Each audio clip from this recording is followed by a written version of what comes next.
कसे आहेत तुम्ही? बरे आहेत का? बघा आता धंदा जरा कमी जास्त चालू आहे.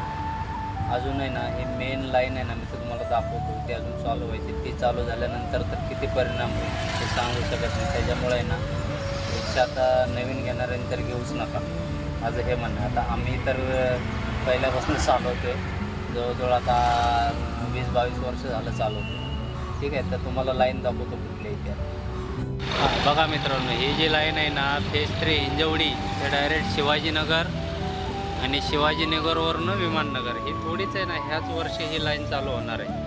ह्याच वर्षी म्हणण्यापेक्षा एक डिसेंबरपर्यंत एंडला चालू होईल. मग आपल्याला औंध बाणेर हिंजवडी अजिबात भाडे भेटणार नाही, लोकलमध्येच खेळावं लागेल. त्यामुळे विचार करा, नवीन पडणाऱ्यांनी पडू नका, घेऊ नका, दुसरा काहीतरी व्यवसाय करण्याचा प्रयत्न करा.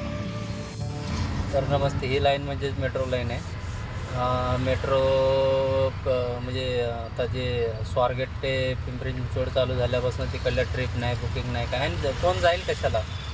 जिथं 50 रुपयेमध्ये बिना ट्रॅफिकमध्ये काम होते, ते तुम्ही 300-350 रुपये कशाला होऊन घालवल? बरोबर आहे की नाही? त्यामुळं विचार करा, घेऊ नका गाड्या. सांगायचं म्हणजे फेज 3 ते वाकड बाणेर बालेवाडी असं करत करत ते पुढं युनिव्हर्सिटी शिवाजीनगर, म्हणजे हे सगळंच कवर होणार आहे. ह्याच्यामुळं रिक्षा धंद्यावरती खूप परिणाम होणार आहे. त्याच्यामध्ये इलेक्ट्रिक बस आहे, सगळे आहे. आणि जे IT कस्टमर आहे, कॉलेजचे मुलं आहेत, ते मेट्रोचा वापर करतील आणि आपल्याला भाडे भेटेल फक्त लोकल. मेट्रो स्टेशन ते कॉलेज ते IT पार्क असेच भाडे भेटणार आहेत. त्याच्यामुळे नवीन घेणाऱ्यांनी विचार करा आणि घेऊ नका, पडू नका. आता काय याच्यात नाही पुढचं बोलत आता.